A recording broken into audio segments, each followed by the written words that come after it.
کیا اللہ تعالیٰ نے کہا کہ میں تمہیں انصاف کر کے دوں گا، میں تمہیں اس کائنات کو برابر پیدا کر کے دوں گا؟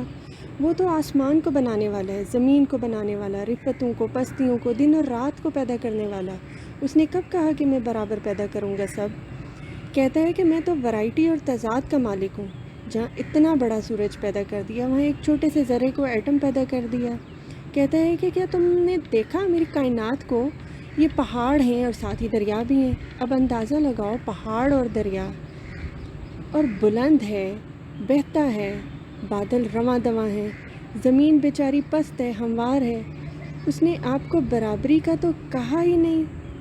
اللہ تعالیٰ نے فرق پیدا کیا، رنگ پیدا کیا، کسی کو پھول بنا دیا، کسی کو پھل، کسی کو درخت بنا دیا، کوئی دریا بنا دیا، کیسے کیسے بندے پیدا کر دیے، کوئی چاہنے والا بنا دیا، کوئی چاہے جانے والا بنا دیا۔ یہ اللہ کے کام ہیں، سب اس کی رونقیں ہیں۔ مثلاً پیدائشی طور پر بندہ سیاہ پیدا کر دیا، پیدائشی طور پر گورا پیدا کر دیا، وہ کرتا رہتا ہے ایسے۔ کسی کو فالوور امتی بنا دیا اور کسی کو پیغمبر بنا دیا، کسی کو دنیا میں بد نصیب کر دیا اور کسی کو خوش نصیب کر دیا، کہیں فرعون بنا دیا، کہیں موسیٰ بنا دیا۔ پھر انسان کو کچھ اختیارات دیے اور کہا کہ ظلم نہ کرو، گدھے پر زین نہ کسو اور گھوڑے پر وزن نہ لادو۔ جو عربی نسل گھوڑا ہے وہ زین کے لیے ہے اور سواری کے لیے، اور گدھا بوجھ کے لیے ہے۔ دونوں کی فطرت الگ الگ رکھو، ماں سوائے فطرت کے کام نہ لو، ان سے استطاعت سے زیادہ کام نہ لو، یہ ظلم ہے۔ ایسا کام نہ لو جو اپنے بس کا نہ ہو۔ ظلم نہ کرنے کا مطلب یہ ہے کہ آپ کے قریبی حلقے کے لوگ، آپ کے نزدیک کے دائرے میں، آپ کے گھر کے لوگ، آپ کے قریب کے رہنے والے، آپ سے وابستہ، ان تمام لوگوں کو غلط استعمال نہ کریں، ان لوگوں پر بوجھ نہ ڈالیں، یعنی ان پر اتنا ظلم نہ کریں کہ وہ اپنی زندگی سے اکتا جائیں، ان کو زندگی میں خوشحال اور خوش خیال رہنے دیں۔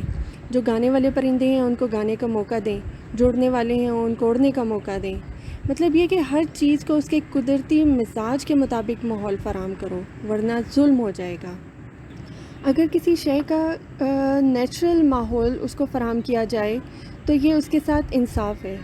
ہر آدمی اپنے اپنے دائرے میں ہوتا ہے تو اس کو اس کے دائرے کے اندر آسانی فراہم کر دو تاکہ وہ آدمی اپنی زندگی پر خوش و خرامہ چلتا رہے، ورنہ ظلم ہو جائے گا۔ اپنی استطاعت کے علاوہ کام کرنا بھی خود پر ظلم ہے۔ اپنے آپ پر ظلم یہ ہے کہ جس کام کے لیے آپ بنائی نہیں گئے وہ کام آپ کرنے لگ جاؤ، جو کام آپ سے منسوب نہیں، جس کام کے لیے آپ وقف نہیں ہیں یا مقرر نہیں ہیں یا آپ مامور نہیں ہیں، وہ کام کرنا اپنی جان پر ظلم ہے، ہلاکت ہے۔ آدھے سے زیادہ لوگ یہی کام کرتے ہیں۔ اسی لیے فرمان ہے کہ اور تم نے اپنے آپ کو ہلاکت میں ڈال لیا۔ کسی کی خوشی کو برداشت نہ کرنا بھی ظلم ہے۔ اکثر لوگ دوسرے کو خوش دیکھ کر، مسرور دیکھ کر ظلم کرنے لگ جاتے ہیں۔ ظلم کی تعریف بڑی آسان ہے، یہ کہ قدرت کے حکم کے علاوہ کام کرنا، اللہ کے مقرر کیے ہوئے انصاف کے علاوہ کام کرنا، کسی انسان سے اس کی فطری صلاحیتوں کے علاوہ کام لینا اور اس پر ضرورت سے زیادہ بوجھ ڈالنا۔ اللہ تعالیٰ نے کہا کہ میں تمہاری استطاعت سے زیادہ بوجھ نہیں ڈالتا، اور انسان ہے کہ وہ استطاعت سے زیادہ بوجھ ڈالتا ہے۔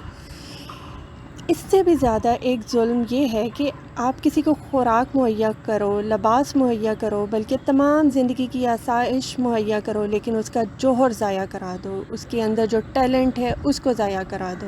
یہ سب سے بڑا ظلم ہے، اور یہ ظلم بڑے ہی ظالم لوگ کرتے ہیں کہ اس کو ہر فراوانی دے دی، ہر آسانی دے دی، ہر آسائش دے دی، بلبل کو کھانے کو دے دیا، دانہ دے دیا، لیکن گانا نہ دیا۔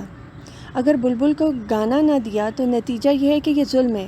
ہر چند کے ہر چیز موجود ہے، وہ چیزیں تو فطری صلاحیتیں ہیں، یا جو فطری خواہش ہے وہ روک دی گئی، اصلی ذاتی جوہر روک دیا گیا۔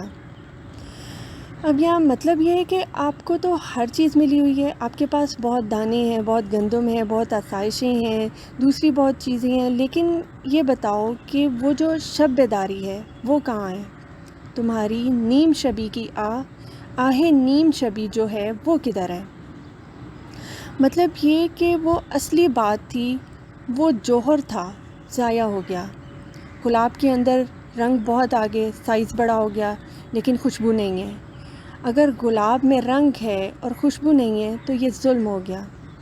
گلاب کا جوہر کیا ہے؟ اس کا جوہر خوشبو ہے، یہ اس کا ذاتی جوہر ہے۔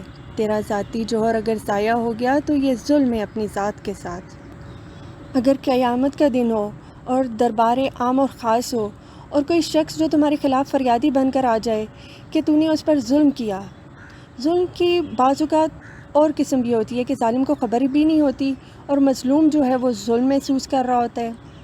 دوسرا شخص جہاں کسی عمل کی توقع کر رہا ہے اور تم اس عمل پر پورا نہیں پہنچ پا رہے اور غفلت یا لا علمی کی وجہ سے ایسا ہو سکتا ہے تو بھی یہ ظلم ہے۔ اسٹیج پر تم ایسے محسوس کرو گے کہ تمہارے یہاں کھانا پکا ہوا ہے اور ایک آدمی ملنے کے لیے آیا تو تم نے اس کو دعوت نہیں دی کھانے کی، وہ فلیور لے کر خوشبو لے کر چلا گیا، اور اگر اس نے وہاں جا کے خود کو مظلوم محسوس کیا تو تم نے اس کی توہین کر دی۔ جو صاحبان علم ہیں اور حساس طبیعت والے ہیں وہ اس سے بچتے ہیں کہ کہیں دوسرا شخص اپنے آپ کو مظلوم محسوس نہ کر لے، ہر چند کہ میں ظالم نہیں رہا۔ اللہ تعالیٰ سے دعا کرنی چاہیے کہ یا اللہ ہمیں ظالم ہونے سے بچا، اور ظلم جو ہماری خبر میں ہے اور اس ظلم سے بھی بچا جسے ہم بے خبر ہیں۔ یہاں انسان کے کرنے کا یہ کام ہے کہ حق والے کو اس کے حق سے محروم نہ کرو، توقع والے کو توقع سے محروم نہ کرو، استطاعت سے زیادہ بوجھ نہ ڈالو، دوسرے کو ازردہ نہ کرو، پسمردہ نہ کرو، اس کو افسردہ نہ کرو، اپنے آپ کو بہت بلند نہ بناؤ۔ بعض اوقات ایسا ظلم ہوتا ہے کہ تم نے کچھ بھی نہیں کیا، تم سے پاس سے گزر گئے، لا علمی میں، خاموشی میں، بے علم گزر گئے، تو یہ ظلم ہو گیا۔ دنیا میں تمہیں بھیجا گیا ہے کہ تم اسے دیکھو، لیکن تم دنیا سے آنکھیں بند کر کے گزر گئے، یہ بڑا ظلم کیا۔ اپنی جان پر تم نے ہلاکت ڈالی، تم نے دنیا کو دیکھا ہی نہیں۔ اللہ نے ستارے بنائے، چاند، آسمان، تم نے کچھ بھی نہ دیکھا، اپنی اوقات نہ دیکھی، اپنا آغاز نہ دیکھا، اپنا انجام نہ دیکھا، زندگی کی ماہیت، زندگی کی اصلیت، اس کی پیدائش کا مقصد نہ دیکھا، تم نے اپنے آپ کو ہلاکت میں ڈال دیا۔ یا اللہ ہمیں توفیق دے کہ ہم بے خبری میں یا جانتے بوجھتے خود پر کوئی ظلم نہ کر بیٹھیں، اور جن احکامات سے تو نے منع کیا ہے اس سے ہم خود کو منع رکھ سکیں، اور جن کا حکم دیا ہے ان کو ہم پورا کر سکیں۔ آمین یا رب العالمین۔